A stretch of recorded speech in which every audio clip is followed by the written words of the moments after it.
Hi everybody, I hope that you're all doing really well. So today I am back to talk to you about Nonfiction November, and in particular to go through each of the 4 prompts that Olive over at A Book Olive gave us to guide our reading this November. For those of you not aware, Nonfiction November happens every single year, and it is basically just a way to promote more reading of non-fiction books. Booktube can be very fiction dominated, and non-fiction can often appear to be a little bit intimidating, and this reading month is really to take that intimidation factor away and really promote the fun that can be had from reading non-fiction. Previously, I have done a TBR video of the different books that I might want to read from my TBR pile that fit the 4 prompts. I picked 3 books each. And for this video, I'm going to do the same thing, but I'm going to talk to you about books that I've already read and give you my recommendations of 3 books to fit each of the 4 prompts. To remind you, those 4 prompts are record, element, border, and secret. Olive mentions that you can interpret these prompts however you see fit. You can make the connections as strong or as tenuous as you would like them to be. And of course, you do not have to follow any of these prompts in order to take part in Nonfiction November. You can read just one nonfiction book and you have participated. But without much further ado, let us get into these book recommendations. So for the first prompt of record, I was trying to think of things like the historical record, thinking about books that are to do with like diary entries,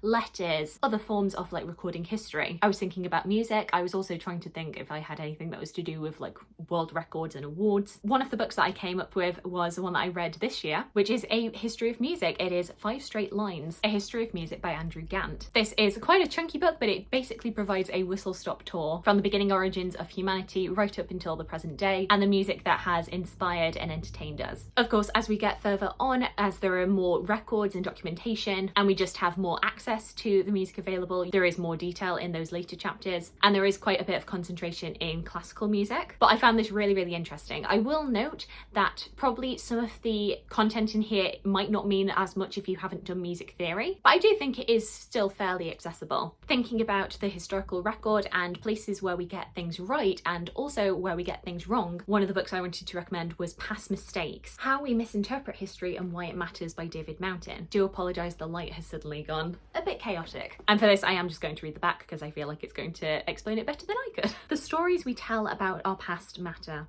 but those stories have been shaped by prejudice, hoaxes, and misinterpretations that have whitewashed entire chapters of history, erased women, and invented civilizations.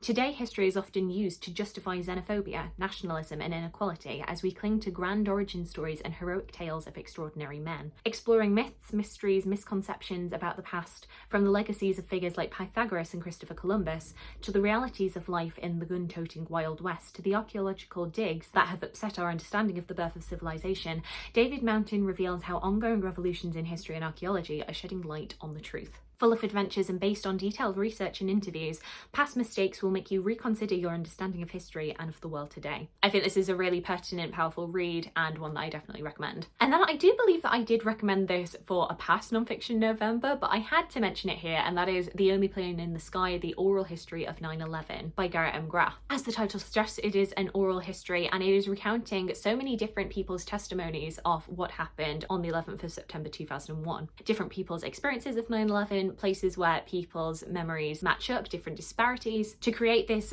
really intricate like patchwork quilt of that day and the days preceding it and following. And it is an absolutely fantastic history. I don't know if enjoyed is the right word, but I found it really powerful. It was one of my favourite reads of 2021 and really goes to show especially how oral testimonies, which we are able to use a lot more in our history now, are so crucial and important to keep noted down for future generations. Next up, we have the prompt of element. For this, I was particularly thinking about elements and science. The first one that I started thinking about was The Immortal Life of Henrietta by Rebecca Skloot, because I was thinking about elements in scientific advancement, but then you also have to consider people who have been exploited in the name of scientific advancement, and I think there is no better example than Henrietta Lacks, a dying black woman whose cancer cells were taken without her consent and knowledge, and without even her family's consent. It was discovered that these cells, called the HeLa cells, would not die, and so were very useful in experiments in so many different fields of study, and have been so significant and important, and yet the family didn't receive any sort of compensation or acknowledgement. Another very harrowing story, which does, I think, match very well with this prompt development because it includes that element in its story.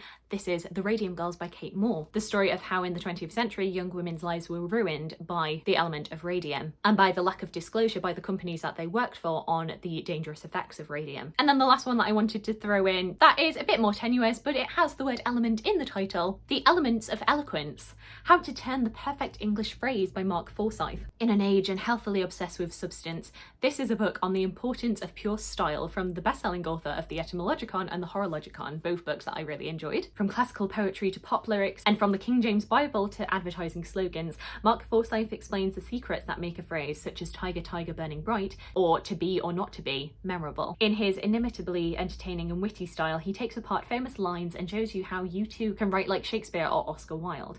Whether you're aiming for literary immortality or just an unforgettable one-liner, The Elements of Eloquence proves that you don't need to have anything to say, you simply need to say it well. I thought that was just a fun little addition. Next off, we have the prompt of border, and with this I was very much thinking about borders to do with countries and nations. One that I actually read earlier this year and I didn't really get on board with it, but so many other people have really loved this, so I definitely think it's me and not the book, is River Kings by Jarman, which is all about the Vikings, those very famous border crosses, and especially because this non-fiction really focuses on this bead and how it has travelled around Europe and further beyond, and how we can use this bead to track the progress of the Vikings. A different tact is The Good Immigrant, which is a collection of essays edited by Nikesh Shukla. Often when borders come up on the news, it is to do with migration and immigration, and I found this essay collection on the effects of living as an immigrant in a country that was not your birthplace really interesting and really pertinent, and how it often feels like you will never be accepted truly. And then the last book that I wanted to mention was the Bookshop book by Booktube's very own Jen Campbell. This is a non-fiction book where Jen goes to different bookshops all around the world and just gives us a little bit of insight into these places that we all know and love, how they may operate differently in different countries. I really love the dedication at the beginning of the book, which says, bookshops are time machines, spaceships, story makers, secret keepers, dragon tamers, dream catchers, fact finders, and safe places. This book is for those who know this to be true. And then the last prompt is Secret. A book that I think relates to Secret very well that I read this year was Gentleman Jack, the biography of Anne Lister by Angela Steidele. I mainly thought of Secret for this book because, of course, Anne Lister in her diaries would write in a secret code that was only recently decoded, and that was where she would note down and record all of her sexual exploits. If anyone knew the power of a secret, it was definitely her. Another one that I wanted to mention for the prompt of Secret was The Private Lives of the Tudors, Uncovering the Secrets of Britain's Greatest Dynasty by Tracy Borman, which was a very interesting one because I feel like a lot of these secrets are things that are very well known, and probably the things that people find the most juicy about the Tudors are what was going on in their private lives, which were not so private after all. But still, any chance to read about the Tudors, I am right there. And then the last book that I wanted to recommend on the theme of secrets, I was trying to think of things that are to do with the taboo. Secrets as something that we're not meant to speak about, and of course I couldn't think of anything else other than The Curious History of Sex by Kate Lister. One of the lines in this book being,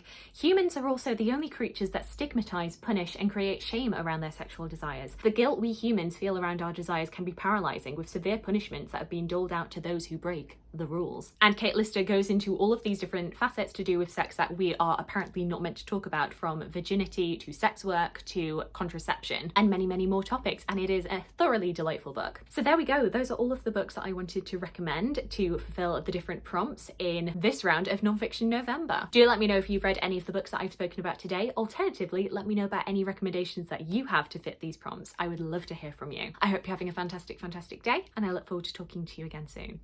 Thanks. Bye.